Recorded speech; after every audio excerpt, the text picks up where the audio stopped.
right, welcome back to yet another episode of the Sports Desk Live.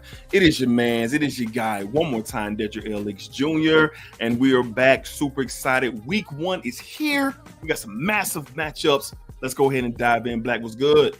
What's up, man? Happy to be back. It's your man Black back in the building. D, you already know what it is, man. Let's get into it. Absolutely, man. Definitely looking forward to some football, man. It's been long enough. And we are here. We are back. So we're going to be covering each and every week here during the college football season as we inch closer to the playoffs. Exciting season. Let's go ahead and dive into week 1 because we have some explosive matchups. But let's start off on Thursday night. This coming Thursday, Prime and the Colorado Buffaloes are on display at home hosting the North Dakota State Buffaloes, who is a powerhouse, D2 school, 8 o'clock, ESPN, Black. Let's go straight to Colorado. Shedeur Sanders, Travis Hunter, Coach Prime in the Big 12. What are you expecting to see in this game, and does Colorado get the win? Well, I want to see a new Colorado. I want to see a more physical Colorado. We already know what Shedeur is. We already know what Travis Hunter is. What is everybody else going to be? Because it's going to take more than just those two, D.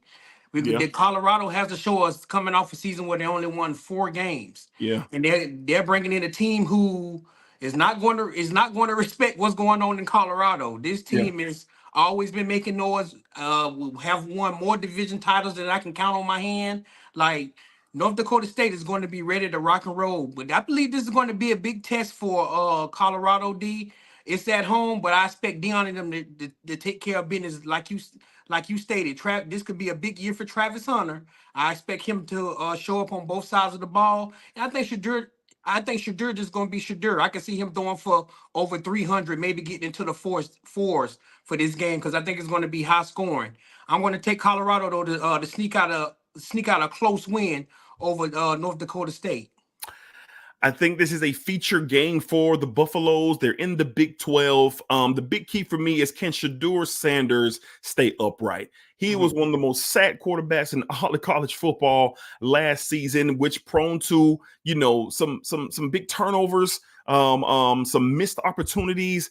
Can the O-line, the reformulated and reshaped O-line of the Colorado Buffaloes, keep Shedeur Sanders clean? If they can do that, I think Shedeur can shine. You're talking about a potential top 10 pick in this upcoming NFL draft. Travis Hunter is going to be Travis Hunter.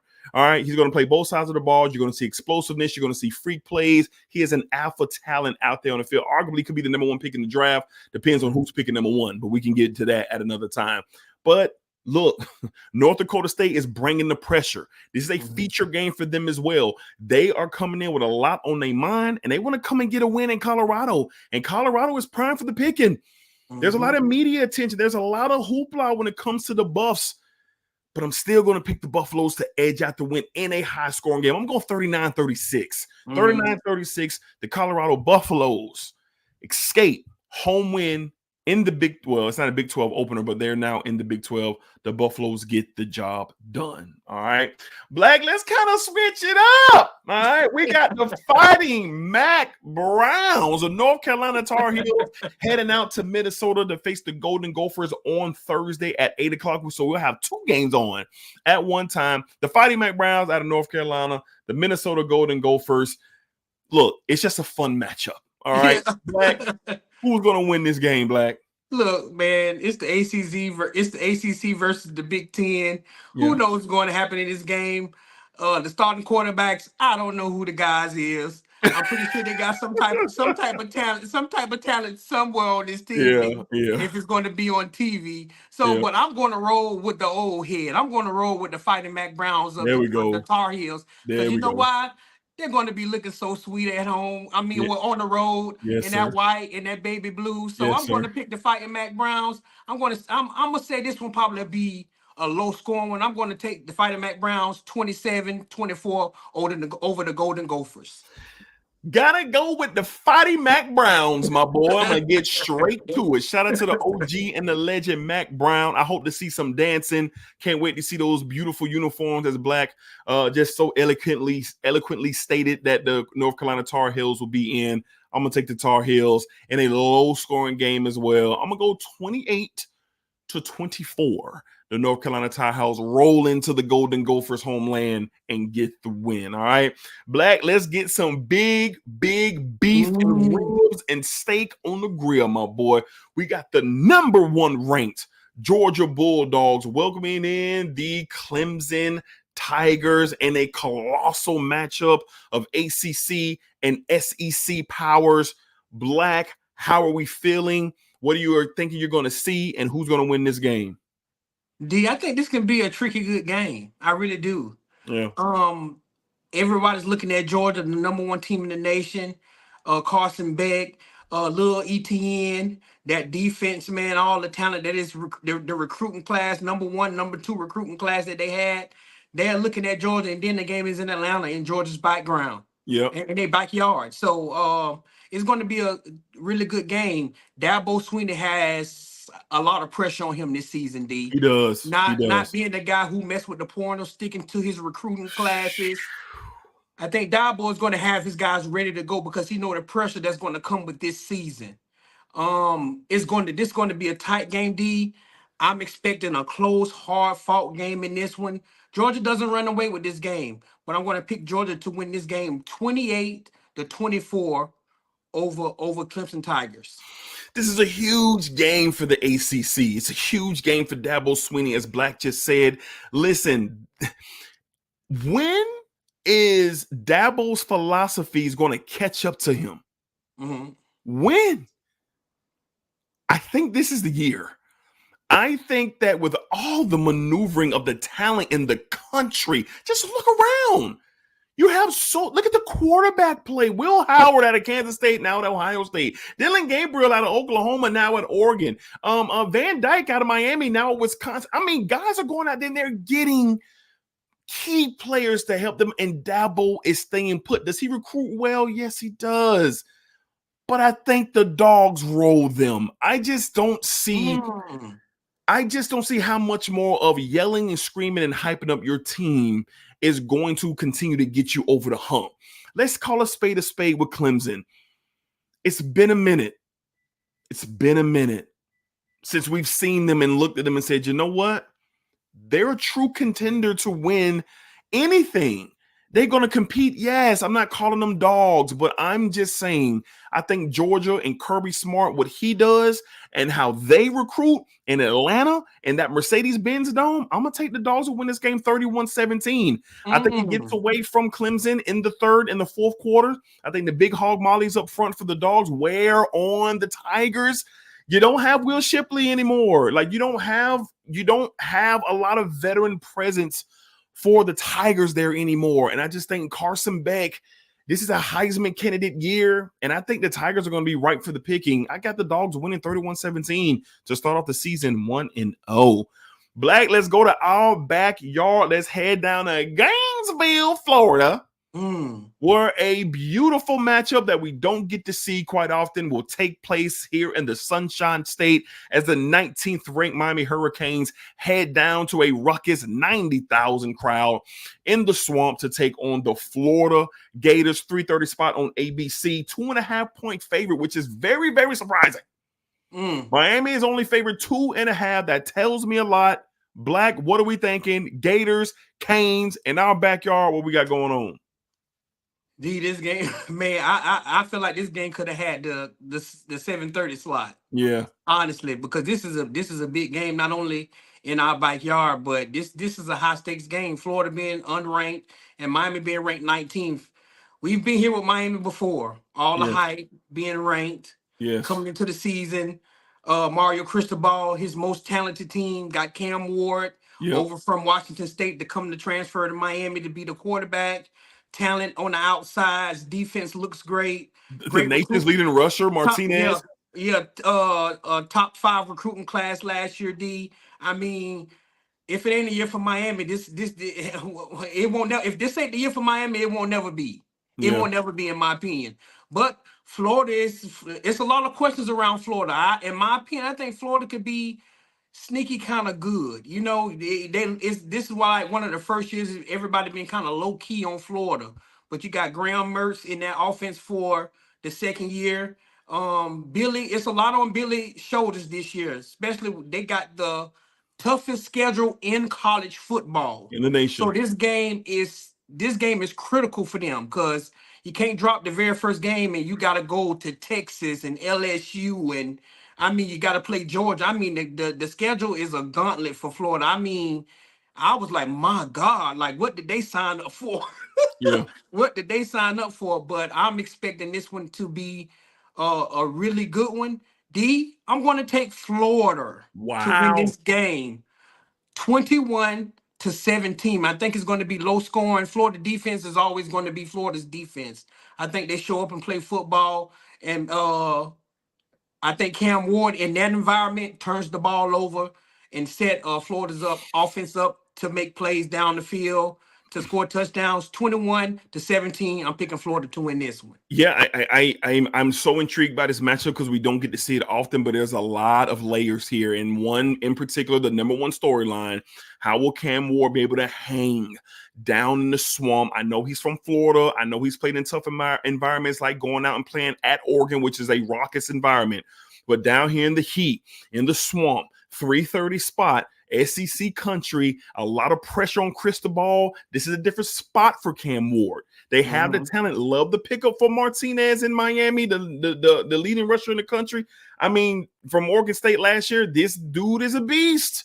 Yeah, he is. Can they control the trenches? Can they control the clock? Who's going to get out coached? And I'm just going to say, I just think Mario Cristobal is ready for his run. I as much as it pains me keeping my personal thoughts out of this, I'm going to take Miami to beat Florida. I think they're going to beat Florida 28-17 in the swamp. I think the run game is really going to show for the Hurricanes like it did for them late in the year last year. And I think the athletes, they got guys who've been there for 3 and 4 years now. There's a lot of seniors there for the Hurricane. Cristobal is a good coach.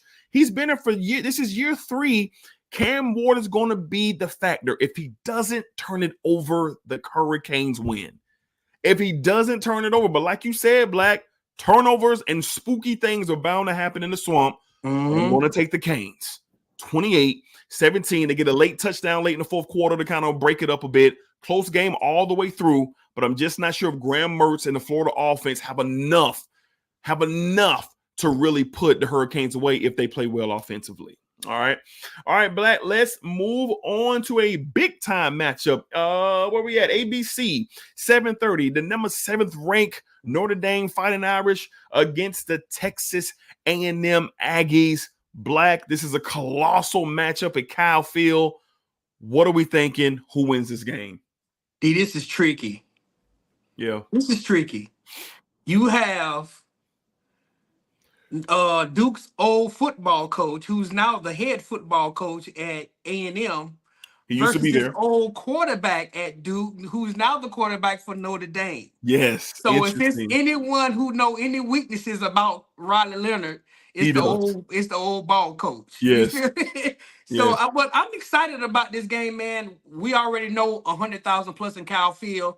You just up against it. That's just what we've been seeing for decades with Kyle Field when you go there to play at night. Alabama's played there and lost. LSU's played there and lost. It's Kyle Field.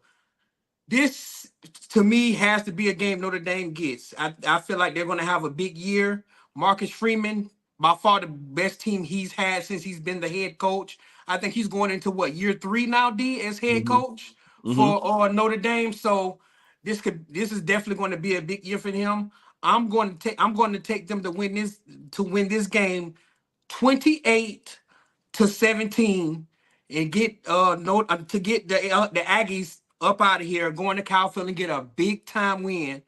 I think this game is going to be close throughout, but after halftime, Notre Dame should separate themselves from the Aggies. The Aggies still lost a lot of talent after Jimbo Fisher left, so we don't know what they're going to look like. So I'm picking Notre Dame with the most experience, the most NFL talent on both sides of the ball, and then with Riley Leonard being the quarterback as well. I'm going to pick them to get this 28-17 big time win in Kyle Field on Saturday night. Yeah, I think Notre Dame gets the win as well. I think they're the better team.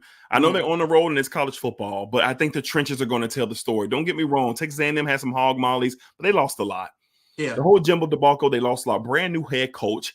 I just can't see a scenario unless Freeman and his team absolutely wet the bed, fumbling, picks, like missed tackles. I think this would be close in the first half, but I think the run game for the Irish will keep them chugging along.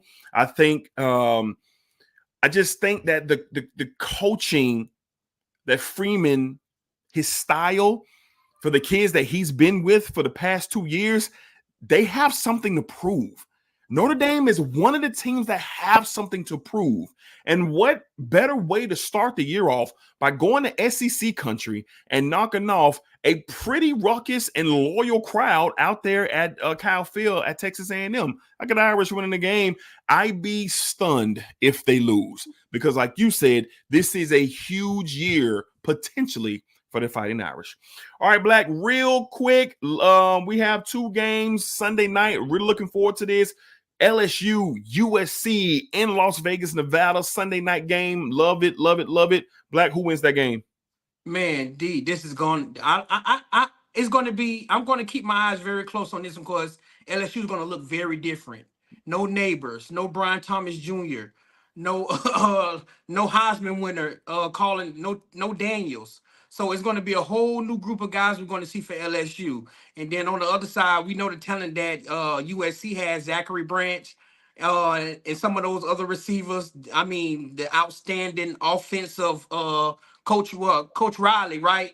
Lincoln Riley. Lincoln Riley. So it's going to be exciting to see what this matchup looks like.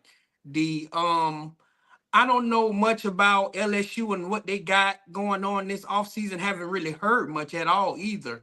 But for USC, they had a lot returning, and then they got some big time players in the portal also. So I'm going to say in Vegas on the West Coast, I'm going to pick USC to sneak out a close one against LSU. I'm going to take them 31-27 over the Tigers of LSU. Fascinating coaching matchup here. Brian Kelly versus Lincoln Riley. A lot of checkers and chess with this game.